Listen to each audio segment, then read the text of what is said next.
the matter? What is it? It's a case for Nick Carter, master detective.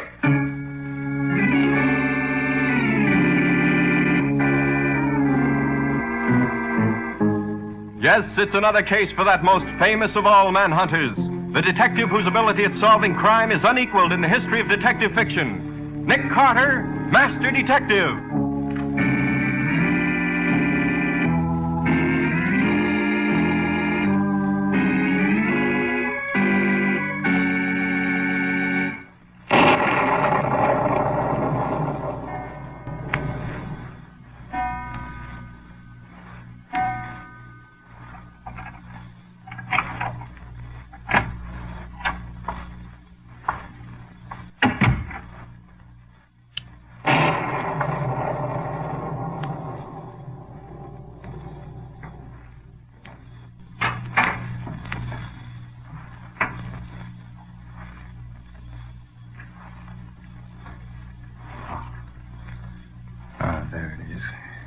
What are you doing in my safe, you thief? Give me...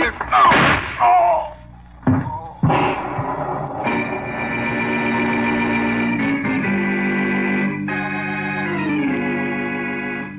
A thunderstorm rages outside.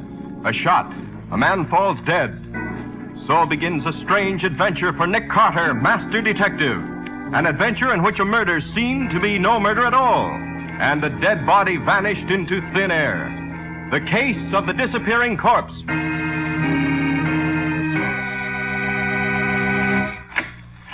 Morning, Matty. Oh, how are you, Nick? What brings you down here to headquarters so early in the morning? It's only just 10 o'clock. Well, I've been out in the country for the past couple of weeks writing an article on crime detection methods. Finished it last night. Huh? Just stopped in on my way back to my office past the time of day. That's what's doing. Yeah, it's pretty quiet, Nick. Nothing exciting's happened in the past 10 days. Oh, Matty, haven't you even got one simple little murder just to keep me in practice? I'm bored. Well, would you be interested in checking up on a suicide? Now, what's there to investigate about a suicide? Well, you never can tell, Nick. I just got a report that a guy bumped himself off in an uptown apartment house. I was going up to take a look at it myself, but the commissioner just called and wants to see me in his office right away. You want to go up in my place? Oh, I don't know, Matty. Well, if it's just the usual routine, you can lay off after you make the call. Anybody else going up? Medical examiners going along? Well, I called my office a few minutes ago, and Patsy had nothing for me, so I might as well run up and see what it's all about. What's the address? Let me see. Yeah, it's 717 West Hampton Street, apartment 4. Okay, Matty. See you when we get back.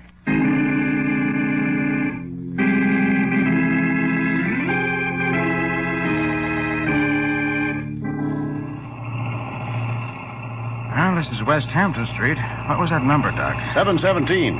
Ought to be just ahead, Nick. Oh, yeah, 695, 701, 709. There it is, Yeah. 717. Well, that's a pretty swanky place, Nick. You can't live here on a white-collar salary.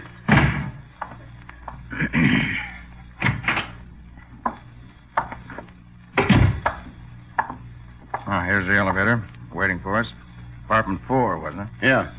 Get in and push the button.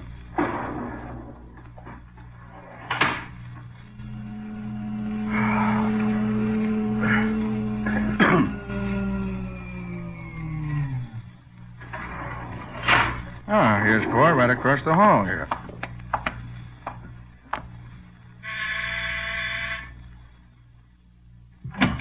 Yes, sir. Police department. You report a suicide? Oh, yes, sir. Won't you come in, please? Thank you. The body's right in the living room there, to your left. Oh, yes, I see it. Well, doesn't seem to be much of a question about its being suicide. You're the butler? Yes, sir. My name is Jordan. What do you know about this, Jordan? Very little, sir. Mr. Warner, he's Mr. Miller's nephew, came in about an hour ago and found his uncle lying there in the middle of the floor. I hadn't come down, but he called me and I reported it to the police. I've touched nothing since. Where's Mr. Warner now? Is he here? Yes, sir. He's upstairs in the library. He'll be down in a moment. I see. This dead man? Mr. Miller? Yes, sir. Mr. Anthony Miller. This is his apartment. His niece and I live here with him. Where's his niece now? She's dressing, sir. She'll be down with you shortly. This is a duplex apartment, isn't it? Yes, sir. Reception hall, living room, dining room, and kitchen on this floor. Library and 3 bedrooms on the second floor. Pretty swank, I'd say. Pretty stuffy, I'd say. Thank you, Jordan. Well, as soon as the others come down, bring them in here, will you? Yes, at once, sir. Well, Doc, how's it look? Pretty cut and dried. Pistol in his hand, a hole in his head with powder stains around it. Looks like suicide, all right. How long has he been dead? Must have been killed about 3 o'clock. Beg your pardon, sir. Here's Mr. Warner, Mr. Miller's nephew. Oh, how do you do, Mr. Warner? I'm Nick Carter. Nick Carter? Yes, I'm acting for Sergeant Matheson of the Metropolitan Police. Oh, by the way, Jordan, Yes. I left word for my 2 assistants to meet me here as soon as they could. When they arrive, will you let me know, please? Of course, at once, sir.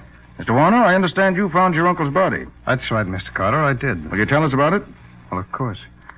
When I was here last week, I left my camera here. I wanted to take some pictures this morning, so I dropped in here about 9:30 to pick it up. Who let you in? No one, Mr. Carter. I have my own key to the apartment. I came into the living room here, saw my uncle lying there on the floor, obviously dead. So I called Jordan, who came down immediately and phoned the police. That's about all. Was the outer apartment door locked when you came in? Yes, both the regular safety lock and the regular lock were on. Mm-hmm. Are there any windows opening under the fire escapes? They were all fastened securely, sir. I checked them myself to make sure. Then no one could have come in from the outside. No, hardly. Not with the door and windows all locked as they were. I see. Mr. Carter, what's the idea of all these questions? It was suicide, wasn't it? Just purely routine, that's all. Has anything in this room been touched since the body was found? No, not a thing. Good. That your uncle's pistol in his hand? It looks like it, yes. Here, let me take it over. You recognize it? Well, No, don't touch it. There may be fingerprints on it. That's why I'm holding it with my handkerchief. Yes. Yes, that's my Uncle Gun, all right. There's no question about that. Yes, sir. It's Mr. Miller's gun, Mr. Carter. I've seen it often. Mm-hmm. And one of the shells is empty. And one shot been fired. Well, that's all it took to kill him. Hey, wait a minute. Oh, what is it? This is unusual, to say the least.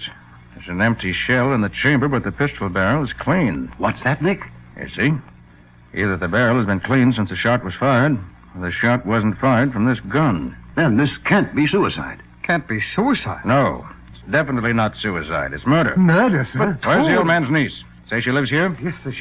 She'll be down directly, sir. Mr. Carter, she knows nothing about this. She was still asleep when we phoned the police. Jordan called her afterward. That's right, sir. I did. She knows nothing of this. Maybe and maybe not. I'd like to talk to her anyway, because from what you tell me about the door and windows all being locked, and from the condition of the murder weapon, this must have been an inside job. One of you 3 is guilty. Well, now, look here, Mr. Carter. I Sorry, wasn't- Mr. Warner. This is now in the hands of the police. May I use your phone, please? There's one on the desk, sir. Oh, that one's not working, Mr. Carter. If you come with me, I'll show you the one in the library upstairs. Right. I know that one's all right. This one has a short circuit or something. Thanks. Be right back, Doc. Right, Nick. Sorry to trouble you. No, not at all. Better call Sergeant Matheson, have him send his homicide experts up here, as well as a cop to stand guard. Well, he'll probably want you all to go down to headquarters for a talk. I see. Murder has to be treated very differently from suicide. Yeah.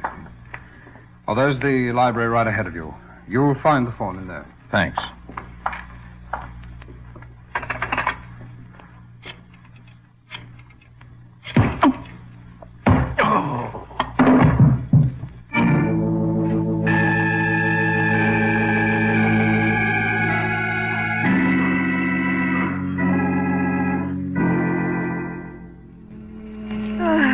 Gosh, Scubby.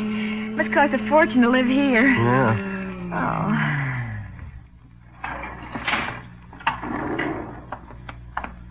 Oh. This is apartment 4, Patsy, right here. Uh-huh. Yes. What is it, please? Is Mr. Carter here? Mr. Carter? Yes, Mr. Nick Carter, the detective. You must have the wrong number, miss. What number were you looking for? Look, is this 717 West Hampton Street, or isn't it? That's correct, sir. And is this apartment 4, or isn't it? That's quite right, sir. Okay, then where's Nick Carter? I'm very sorry, sir, but there must be some mistake. Mr. Anthony Miller lives here. There's no Mr. Carter. Well, didn't a man kill himself here last night? Oh, my goodness, no, miss. You're all mixed up. Well, Scubby, did Sergeant Matheson tell you the name of the dead man? No, said whoever phoned didn't give it to him. Oh, we must have the address wrong, Patsy. Maybe. Could we use your phone? Why, of course, miss, if you'll step into the living room. There, to your left. There's a phone in there. Thanks. Come on, Scubby. You can give the sergeant a buzz and see what's wrong. Right there, sir, on the desk. Righto, thanks. If you'll pardon me for a moment, please. Well, sure, go ahead. Police headquarters. Let me speak to Sergeant Matheson. One moment, please. Oh, I wonder how it'd be to live in a place. Homicide, Sergeant Matheson. Oh, Matty, this is Scubby.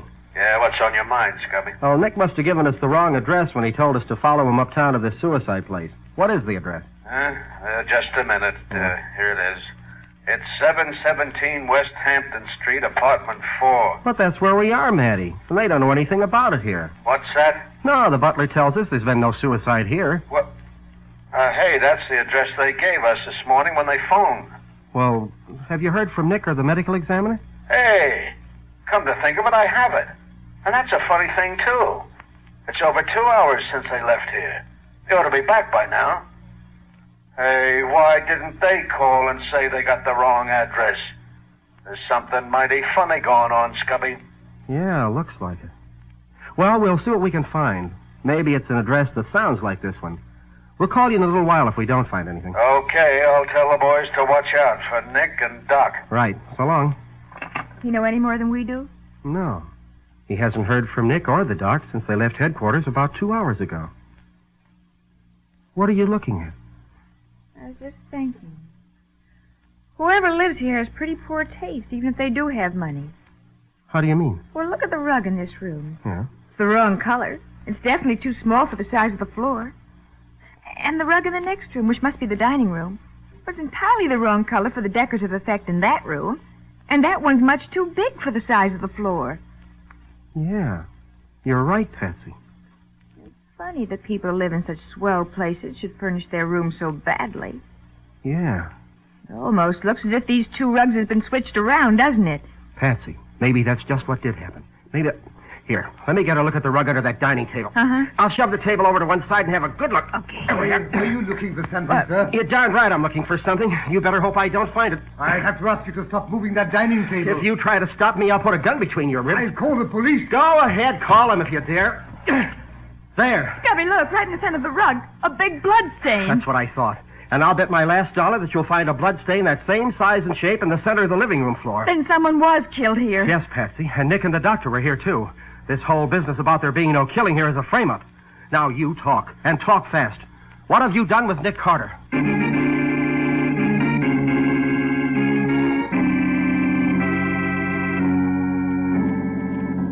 Every man in every squad car is to be on the lookout for him. Now repeat that description I gave you. Right.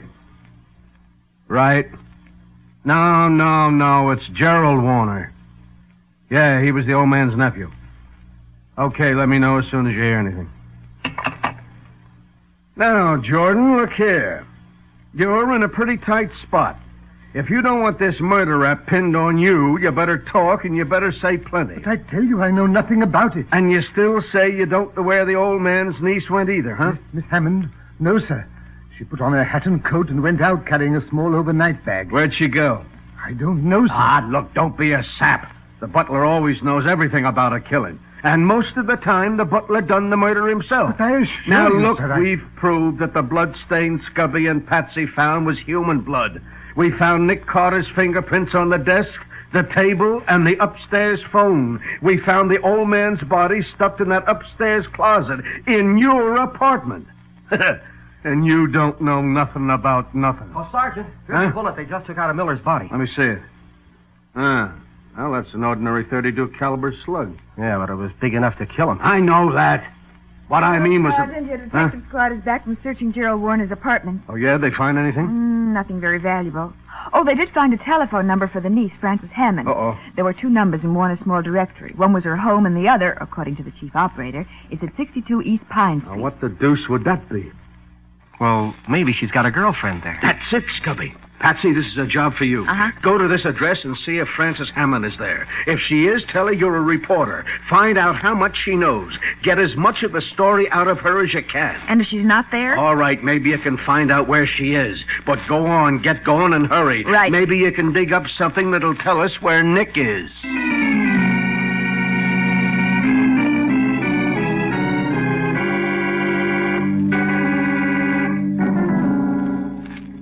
Any idea where we are, Doc? No. Looks sort of like somebody's hunting shack. Yes, I can see that.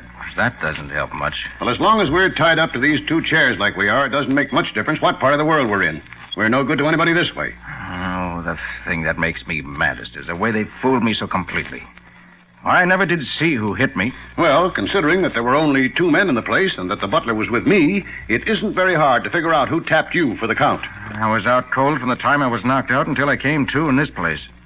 My wrist was so relaxed when they tied me that I can't work 'em loose. No, to think I got into this mess because I was bored.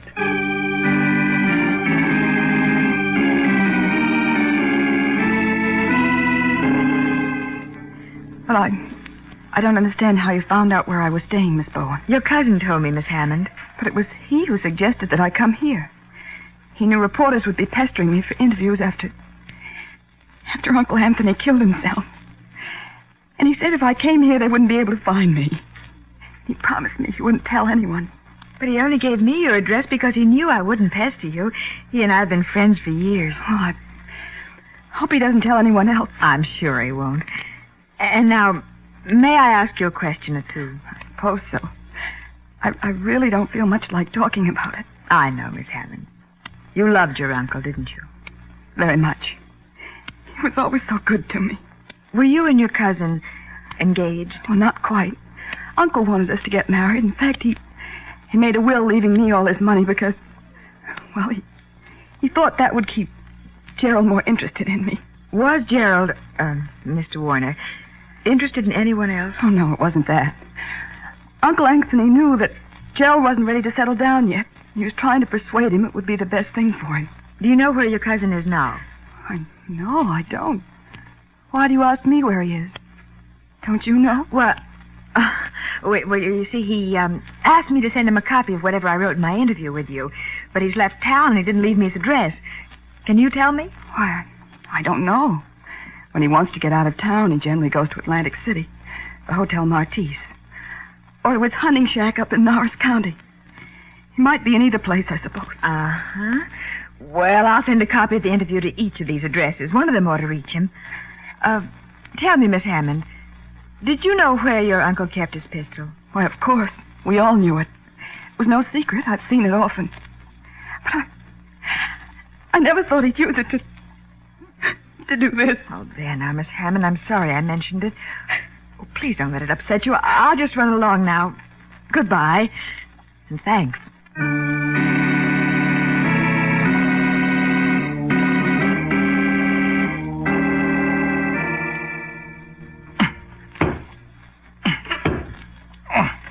Trying to get across the room by moving your chair like this when you're tied up in it this way isn't the simplest thing in the world. Well, I can't make my chair move at all. But you're doing fine. Am I getting anywhere near that table yet? You're doing great, Nick. Just a little more. I'm moving backwards this way. It's hard to tell where I'm going. To your left. Just a hair. That's it. Now you got it. So far, so good. Now, just where's the bottle, Doc? With my back to it this way, I can't see where it is. It's almost directly in back of you. About a foot from the edge of the table. All right. I'll pull the tablecloth toward me. And that'll bring the bottle near the edge where I can get hold of it. Watch it while I pull it now. Is it coming, Doc? Careful now. It's almost there. Hold it. It's right at the edge. You ought to be able to get it now. Well, I can if I can get my hands up that high. Whoever tied my arms and back of this chair did too good a job. There's no slack at all. That's it. There. I got it. Now, if I can break this bottle against the fireplace, I should have a sharp edge that'll cut these ropes in short order. But when you can only move an inch at a time this way, it's slow work getting anywhere. Keep me going in the right direction, Doc. Oh, you're doing fine, Nick. Only a little more now. To your left a bit. That's it. You ought to be able to reach it now.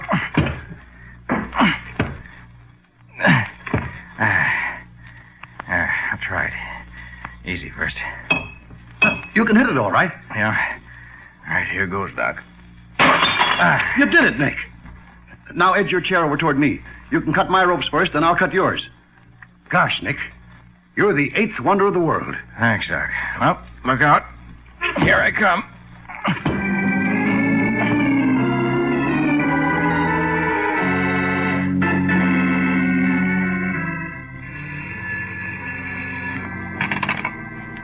Homicide, Sergeant Matheson. Oh, yeah, Chief. You say Gerald Warner isn't at the Hotel Martise and hasn't been there for several months, huh? Okay, thanks very much, Chief. Yeah, that's what we wanted to know. We know where to look for him now. Yeah, thanks. So long.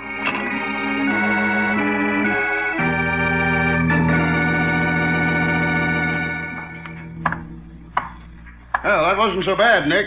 But it took longer to cut through the ropes of that piece of glass than I thought it would. Well, we're free, and that's the main thing. Have you found anything around the shack here that looks like a clue? I'm not sure, Doc, but I rather think so. I found these 2 pistols in the back of one of the cupboards. They're a very unusual pair of guns. Uh-huh. Here. This gun has 1 empty shell in it.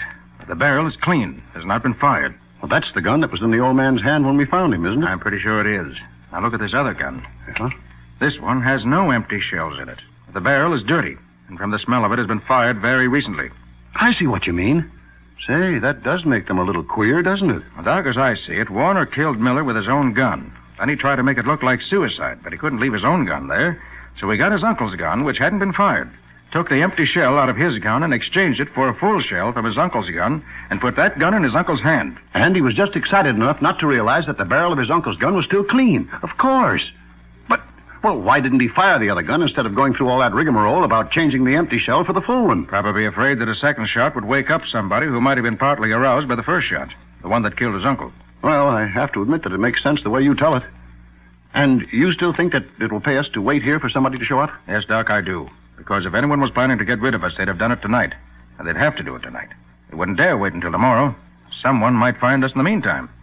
So if we wait, someone is sure to show up. Okay, you're the doctor. As far as catching murderers goes, you say wait, we wait.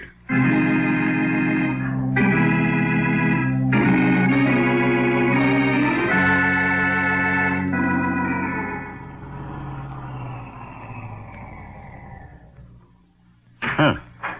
You're right, Nick. There's somebody now. Now remember, sit in your chair with your back to the door. Hold the ropes as if you were still tied up and unconscious. Like this? Let your head drop on your chest more. Right. Now, that's swell, Doc. Now you look as if you were dead to the world. I'll do the same. Quiet. Here they are.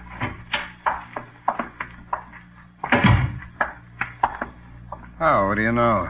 It's still out cold. I must have given him a stiffer dose than I thought I did. I won't hurt him. Makes it easier for us. Yeah, you're quite right, Mike. What are we going to do next, Warner? I still think our best plan is to dump them in the old quarry. It's close by and it's full of water. We'll weight the bodies. They'll never be found. That's an awful lot of killing just to get hold of an old will. Not at all, Mike. If I could have taken the will without killing anyone, I would have been glad to do it that way. But since I couldn't, I'm not going to worry about it. And it's worth every bit of my trouble, believe me. A will I destroyed left everything to my cousin. Now that that's out of the way, I am the old man's only living relative. Sole heir to everything he owns. And that's plenty. What about that niece of his, your cousin? Ah, but she's not really his niece. She's just a girl he sort of unofficially adopted. He always planned to adopt her legally, but he, well, never got around to it. So she gets nothing. You gonna marry her? Marry her? Oh, no, indeed, Mike. She's not my type at all. I just kidded around with her to keep in right with the old man. But that's all over now. Well, I hope it works out like you wanted to. Well, I've certainly had bad breaks so far. First, the old man catches me at the safe. Then headquarters sends up Nick Carter instead of a regular cop. Then with the butler and the plan that I had the apartment all fixed up so you'd never know there'd been a killing, Carter's 2 assistants show up. And the girl notices the rugs have been switched. That tips off the whole frame-up.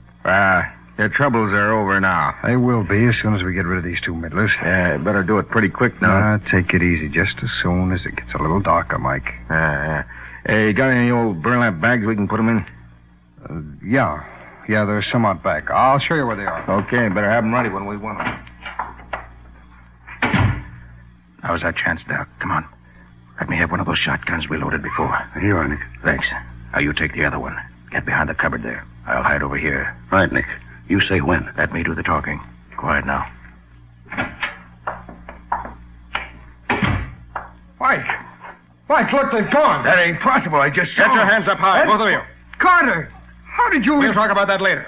All right, Doc. I'll hold the gun on them while you tie their hands. And tie them tight, the way they tied ours. It'll be a pleasure, Nick. A positive pleasure. Oh, wait till I tie them. Well, Mr. Warner, this isn't coming out just the way you planned it, is it? You've got no proof against me, Carter. You're wrong, Warner. When you knocked me out in your uncle's apartment, you proved you killed him. Tell that to a jury and see how far you get. Oh, that's not legal evidence, it's true. But I have some other evidence that is legal. What? Warner, between the time Doc and I got free and the time you and Mike got here, we searched this shack of yours. And hidden in one of the cupboards, we found these 2 guns. Well, so you found 2 guns in a hunting shack. That's really remarkable. One of these guns is the one that was in your uncle's hand when I first saw his body. The other one, I feel sure, is the one that actually killed him. And if I'm not mistaken, it'll be registered in your name, have your fingerprints on it, and will fire a bullet that'll match the bullet that killed your uncle. Would you call those things legal proof? All right. Yes, that's the gun I killed him with. You know, Carter, I should have killed you when I had the chance. Yes, it would have been wiser than to...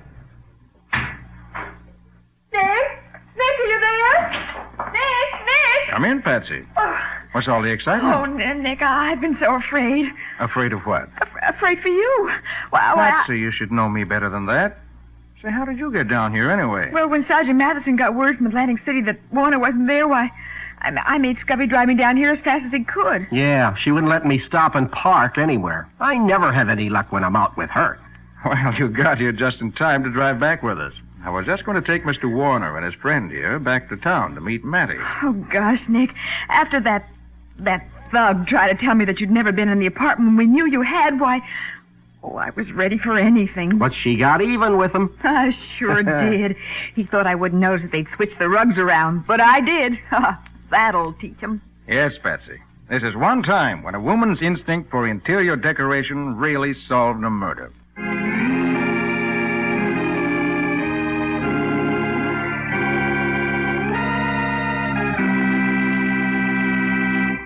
Nick Carter, Master Detective, which is produced and directed by Jock McGregor.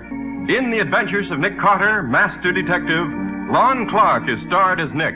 Charlotte Manson is featured as Patsy. Mattie is played by Ed Latimer. Scubby by John Kane. Original music is played by George Wright. Script is by Jock McGregor. This is Ken Powell saying so long until next week.